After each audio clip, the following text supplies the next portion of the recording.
Hello everyone. आज का जो टॉपिक है, ये टॉपिक तो है कक्षा 7 और 8 का और बहुत ही सिंपल टॉपिक है, लेकिन इसको करने में हाई स्कूल और इंटर तक के बच्चों से भी गलती हो जाती है। तो आज का हमारा टॉपिक है साइंटिफिक नोटेशन। किसी भी नंबर को हम साइंटिफिक नोटेशन में कैसे लिखते हैं। साइंटिफिक नोटेशन यानी कि वैज्ञानिक रूप में, या एक्सपोनेंशियल फॉर्म कह सकते हैं, घातांकी रूप कह सकते हैं। ये टॉपिक केवल मैथ का ही नहीं, बल्कि इस टॉपिक से रिलेटेड क्वेश्चन में जो न्यूमेरिकल होते हैं वो फिजिक्स में और केमिस्ट्री में भी आते हैं। किसी भी नंबर को साइंटिफिक नोटेशन में कैसे लिखा जाता है हम बहुत ही सिंपल तरीके से करेंगे, और मुझे 100% गारंटी है कि आज के बाद आपको इस टॉपिक में तो कभी कोई प्रॉब्लम होगी ही नहीं। तो आइए हम शुरू करते हैं। अगर कोई भी नंबर 10 लिखा है, सबसे पहले हम जीरो को काउंट करते हैं। तो इसमें कितने जीरो हैं? इसमें एक जीरो है, तो एक जीरो है तो इसको लिख सकते हैं 10 के घात में 1। अगर 100 है, 100 में 2 जीरो हैं, तो 100 को लिख सकते हैं 10 के घात में 2। 1000 है, 1000 में 3 जीरो है तो इसको लिख सकते हैं 3। लेकिन अगर ऐसे आ जाएगा, यही 5000 हो गया, तब क्या हो जाएगा? तो काम वही, सबसे पहले आप जीरो गिन लीजिए। जीरो कितने हैं? 3 जीरो है, तो 10 के घात में 3। यहां पर एक था इसलिए एक लिखा नहीं गया, क्योंकि एक का गुणा हम किसी भी संख्या में करेंगे तो कोई इफेक्ट नहीं पड़ेगा। लेकिन यहाँ पे 5 है तो हम 5 को आगे लिख देते हैं, वैसे ही आंसर हो गया हमारा। अगर 8 लाख लिखा है तो 8 लाख में कितने जीरो हैं? 5 जीरो है, तो 10 के घात में 5 पहले कर लेते हैं, उसके बाद 8 आगे लिख देते हैं। ये हुआ आंसर। अभी तक तो ये एकदम बेसिक से क्वेश्चन थे। अब थोड़ा सा लेवल को और बढ़ाते हैं हम। अगर अब क्वेश्चन में दिया जाए 25 हो, उसके आगे 3 जीरो हैं, तब कैसे लिखेंगे? काम वही है, कितने जीरो है? 3 जीरो है, 10 के घात में 3, और आगे क्या है? 25 है, तो 25 के साथ गुणा। लेकिन ये हमारा एक्चुअल आंसर नहीं है। एक्चुअल आंसर वो होता है साइंटिफिक नोटेशन में कि हमें शुरू में एक ही संख्या लिखनी होती है।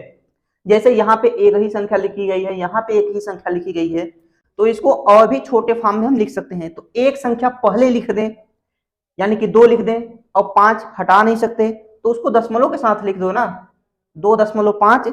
तो जैसे ही दशमलव यहाँ पे लगा, पहले दशमलव कहाँ था? एकदम संख्या के लास्ट में होता है, क्योंकि किसी भी संख्या के हम लास्ट में बोल सकते हैं दशमलव है, लास्ट में दशमलव है, लास्ट में दशमलव लिख के कुछ भी है।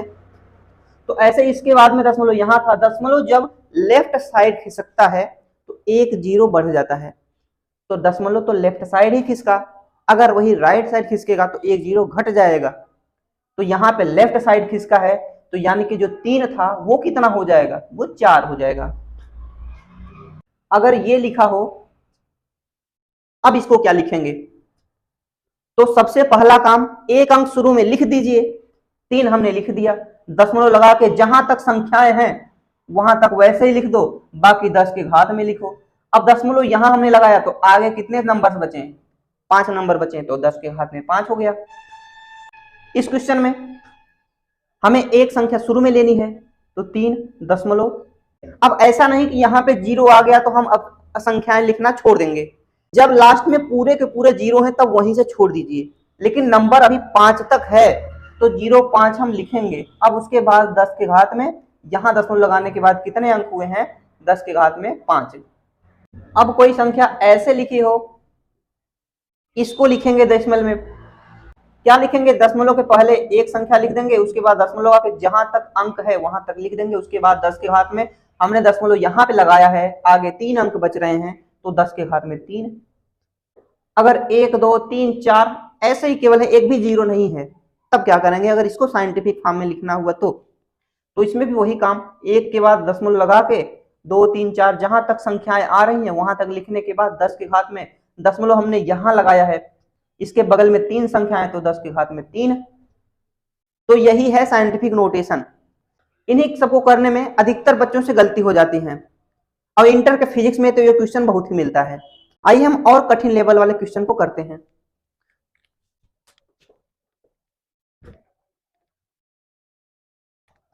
आइए अब हम ऐसे क्वेश्चन को देखते हैं जो आपस में कंबाइन हो।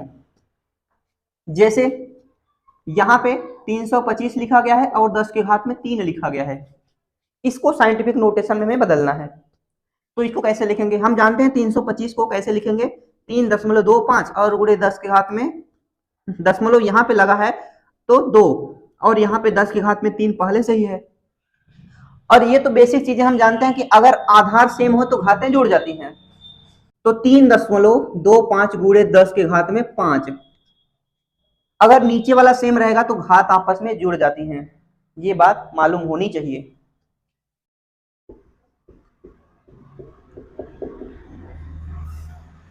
इस क्वेश्चन को साइंटिफिक नोटेशन में कैसे लिखेंगे, इसको भी पहले इसको हम चेंज कर लेते हैं। इसको क्या लिखेंगे, 5.63 गुणे 10 के घात में, यहाँ दशमलव लगाए तो कितने अंक बचे, 4 अंक, तो 10 के घात में 4 और यहाँ 10 के घात में 8 पहले से ही है। अब आधार सेम है तो ऊपर का ऊपर जोड़ दो ना, तो 10 के घात में 8 और 4 कितना हो जाएगा, 12। यही है हमारा आंसर। अभी तक आपने ऐसे क्वेश्चन देखे जिसमें मल्टीप्लाई होता था, 100 का, 1000 का, 1 लाख का, 10 का, लेकिन अब ऐसे क्वेश्चन देखेंगे जिसमें डिवाइड हो। जैसे 1/100 है, 1/100 है, तो फिर इसको कैसे करेंगे, तो 1/100 को हम लिख सकते हैं 10 के घात में 2, ये हमने पहले ही बता दिया है। जब कोई नीचे वाली संख्या ऊपर जाती है तो घात माइनस हो जाता है, यही काम हमें घात माइनस करके लिख देना है बस। जैसे ये हो गया, तो इसको हम कैसे लिखेंगे, 5 और नीचे 10 के घात में 5, ऊपर ये जाएगा तो माइनस हो जाएगा, 5 गुणे 10 के घात में -5। प्रैक्टिस करते करते आपको ये लाइन करने की जरूरत नहीं होगी, आप डायरेक्ट यहां से इस लाइन पे ही कर सकते हैं। तो हमें प्रैक्टिस ज्यादा से ज्यादा करना है। और क्वेश्चन देखते हैं, मान लो ऐसे लिखा है और नीचे 1000 लिखा है, तो फिर इसको कैसे लिखेंगे, तो ऊपर वाले को भी हम चेंज कर सकते हैं, जिसको हम चेंज कर सकते हैं उसको हमें चेंज करना ही है। हम इसको चेंज कर सकते हैं 3.25 गुणे 10 के घात में 2, और ये नीचे है, ऊपर जाएगा तो माइनस में आ जाएगा, 10 के घात में -3, तो 3.25 गुणे 10 के घात में, हमने बताया कि आधार सेम है तो घातें आपस में जुड़ जाती हैं। 2 में -3 जोड़ो तो -1 आएगा, तो 10 के घात में -1, यही है आंसर हमारा। आइए थोड़े और कठिन लेवल की तरफ चलते हैं। अब तक आपने ऐसे क्वेश्चन देखे जिसमें लास्ट में 0 होता था या जिसके नीचे 0 होता था, लेकिन अब ऐसे क्वेश्चन देखेंगे जिसके शुरू में ही 0 हो। अगर 0 0 2 3 5 लिखा गया है तो फिर कैसे लिखेंगे। ये क्वेश्चन तो अब तक का सबसे सिंपल क्वेश्चन है, क्योंकि अगर 0 किसी संख्या के शुरू में ही लिखी हो तो उस 0 की कोई वैल्यू ही नहीं होती, यानी कि इस 0 का कोई मतलब ही नहीं है।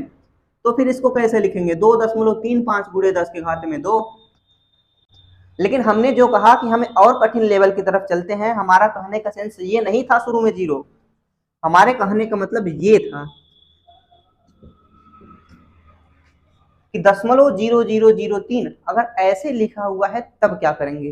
तो हमने बताया था कि दशमलव हमें एक संख्या के बाद ही लगाना है, तो इसके लिए हमें दशमलव को कहां ले जाना पड़ेगा, हमें दशमलव को 3 के बाद लेके जाना पड़ेगा।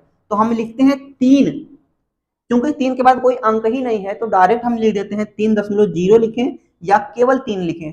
3 गुणे 10 के घात में, अब क्या होगा, आपको ध्यान होगा हमने शुरू में ही बताया था कि दशमलव को जब लेफ्ट साइड में लाया जाता है तो घात में प्लस होता है, लेकिन दशमलव को जब हम राइट साइड लेके जाएंगे तो घात में माइनस होगा। तो राइट साइड हम कितने प्लेस लेके गए हैं, 4 प्लेस लेके गए हैं, तो घात में -4 हो जाएगा। ये हुआ हमारा आंसर। अगला क्वेश्चन ऐसा है तो क्या करेंगे। अब हमारा वही काम है कि दशमलव हमें एक संख्या के बाद में लेके जाना है, यानी कि दशमलव हमें यहां से उठा के यहां लेके जाना है। तो हम क्या लिख देंगे, 8.6, क्योंकि यहाँ पे नंबर है तो नंबर को लिखा जाएगा, गुणे 10 के घात में, दशमलव राइट साइड गया है और कितने प्लेस गया है, 4 प्लेस गया है, तो 10 के घात में -4, राइट साइड में जाएगा तो माइनस में। ये बात एकदम ध्यान रखनी है, इसी में ही बच्चों को प्रॉब्लम होती है बस, कि राइट साइड जाएगा तो क्या होगा और लेफ्ट साइड जाएगा तो क्या होगा।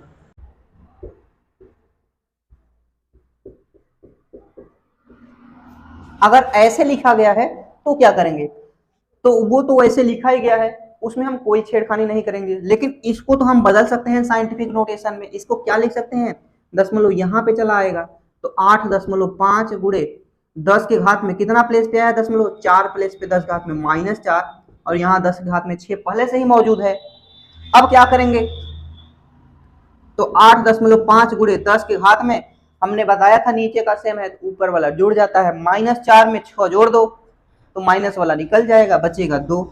तो ये हुआ हमारा आंसर। तो उम्मीद है आपको ये टॉपिक अच्छे से समझ में आ गया होगा, आपको इस टॉपिक में अब कभी भी कोई प्रॉब्लम नहीं होगा। तो मिलते हैं किसी नए वीडियो में किसी नए टॉपिक के साथ। जय हिंद।